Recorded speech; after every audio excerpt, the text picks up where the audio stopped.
नमस्कार प्रिय मित्रों, स्वागत है आप सबका अपने चैनल कथा साहित्य दर्पण में। आज हम लोग सुनने जा रहे हैं राम वृक्ष बेनीपुरी जी द्वारा लिखित एक रेखा चित्र बुधिया, जो कि उनकी रेखा चित्र संग्रह माटी की मूर्ति में संग्रहित है। राम वृक्ष बेनीपुरी जी का जन्म 23 दिसंबर 1899 ईस्वी को मुजफ्फरपुर बिहार में हुआ था। यह प्रसिद्ध स्वतंत्रता सेनानी, कहानीकार, निबंधकार तथा उपन्यासकार थे।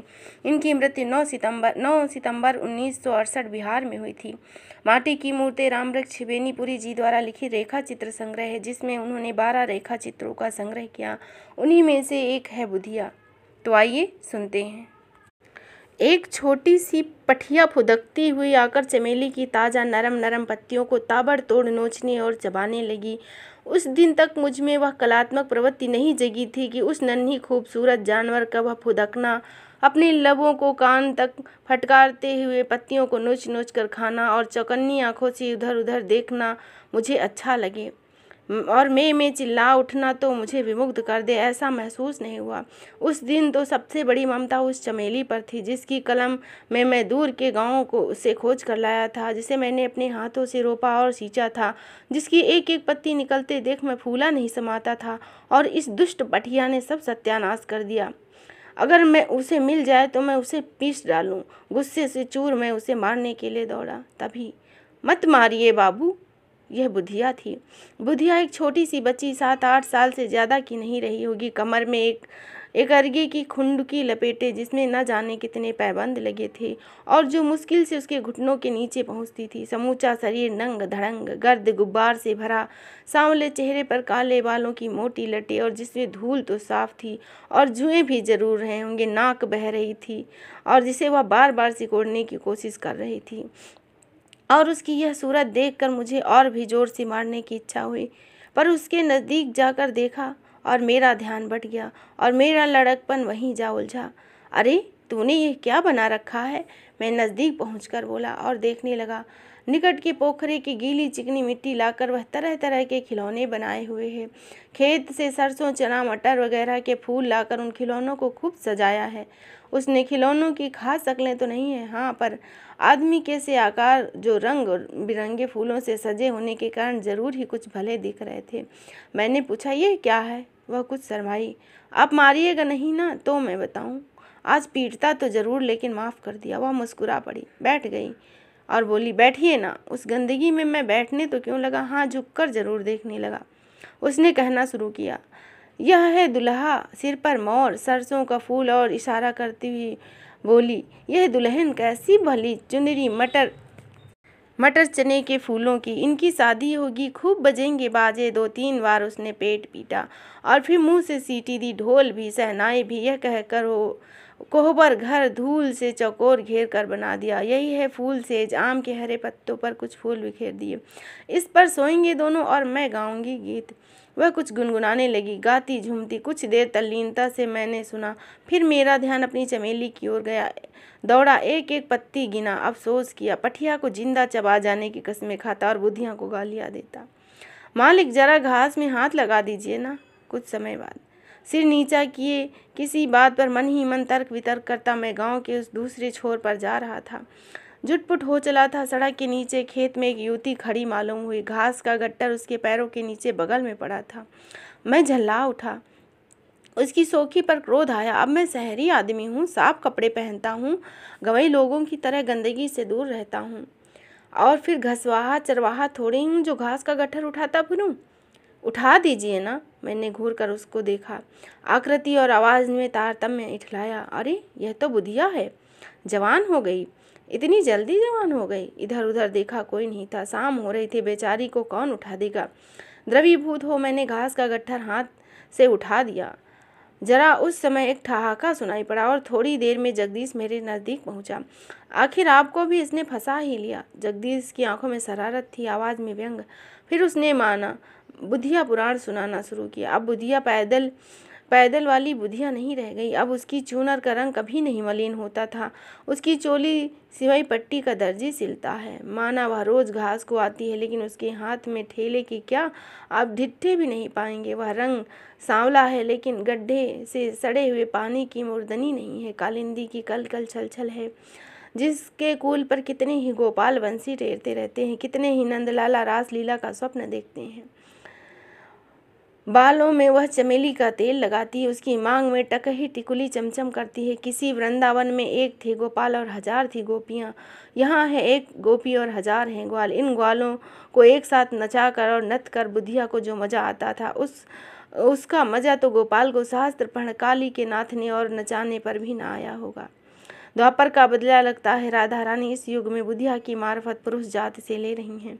वहाँ पर वह तड़पती रही, यहाँ पर यह तड़पाती है। उफ अनर्थ! मेरा मदाचार प्रवण हृदय चिल्ला रहा था और मैं सिर नीचा किए उस अंधेरे में घर की तरफ लौट रहा था। और जगदीश ने दूसरी राह पकड़ी। थोड़ी दूर जाने पर गांव के नज़दीक पहुँचते पहुँचते मुझे ऐसा लगा कि मेरे बगल से जैसे शरीर छुआता हुआ कोई सन्न से निकल गया। मेरी गर्दन अपने आप पीछे मुड़ गई। माफ़ कीजिएगा बाबू, यह दूसरा कसूर हुआ। वह ठिठक कर खड़ी हो गई और बोली, यह तो बुधिया थी। मैं जल उठा। बदमाश, बदचलन। यह सुनकर साहब ने सकुचने के बजाय वह ठहाकर हंसी और निर्धड़क नज़दीक आकर कहने लगी, बाबू याद है मेरी पठिया चमेली जल गई थी, अंधेरे में भी उसकी बत्ती सी चमक रही थी। बदमाश, भाग जा यहाँ से। निसंदेह उस समय मेरा चेहरा लाल अंगार बना हुआ था और वह दूल्हा दुल्हन, वह कोहबर फूल सेज और वह गीत सुनिएगा बाबू, सजनी चलियों पियो घर ना, वह गाते गाते भागी और हंसती इठलाती। उफ, कैसी बेशरम बेहया है। मैं न जाने क्या क्या बड़बड़ाया और दूर तक उसके ठहाके की आवाज़ आती रही। फिर कुछ समय बाद गेहूं की कटनी हो रही थी। मैं शहर से वापस आया हुआ था काफ़ी समय के बाद। खून में जो वह किसानी प्रवृत्ति थी उसके नाते मैं भी जाकर खेत में खड़ा हो गया और मेरे भाई ने मुझसे कहा था कि आज खेत में मजदूर ज़्यादा हैं, आप चलिएगा मेरे साथ, एक जगह खड़े रहिएगा, बस काम तो अपने आप हो जाएगा। एक पहर रात से ही जिसमें गेहूं की पकी बालियां डंठल से झड़ ना जाए कि चांदनी में कटनी हो रही थी, वह ख़त्म हो चली थी। बोझे बांधे जा रहे थे। मजदूर बोझे बांधते, उनकी स्त्रियां और बच्चे गिरी हुई बालियों को अपने लिए चुन लेते। गिरी हुई बालियों के बहाने कहीं पसही को ही ना चुन ले, इसलिए मेरी यहाँ तैनाती थी।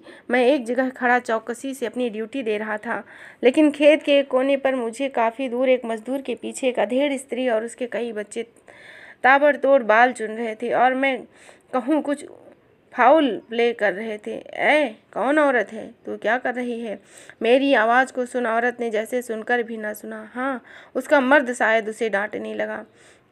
एक बार, 2 बार, 3 बार जब अपनी अवज्ञा देखी तो मुझे गुस्सा आया और मैं उस ओर बढ़ा। मुझे बढ़ते देख उसने चारों और बच्चों को, जो कि अब उम्र दराज ही होंगे, उस स्त्री के समीप आ गए। छोटे ने, जो 1.5 वर्ष का था, गुड़ुक कर उसके पैर पकड़ लिए। कुछ अलग से ही मैंने कहा, तू क्या कर रही है रे? हाथ से चुनने का काम जारी रखते हुए झुके झुके उसने मुँह फेर कर मेरी ओर देखा और बोली, सलाम बाबू। हैं? यह कौन है? अरे बुधिया, यह वही बुधिया है जो कभी खुड़की पहने, कभी जिसकी चूनर मलिन नहीं होती थी। उफ, यह क्या हो गया? उसका बचपन, वही जवानी और यह, हाँ ये बुढ़ापा ही तो है।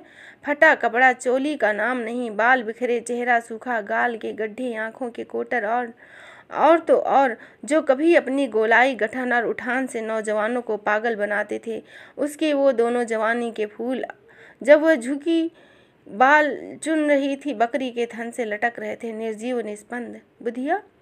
हाँ बाबू। मुंह फेर कर उसने मेरी ओर सूखी मुस्कुराहट से देखा और अपने काम में लग गई। तब तक उसका आदमी बोझे बांध चुका था। उसने पुकारा, जरा इधर तो आ, हाथ लगा दे। बुधिया बाल चुनना छोड़ तनकर खड़ी हो गई और मेरी ओर देखकर एक हल्की सी मुस्कुराहट ले उस ओर बढ़ी।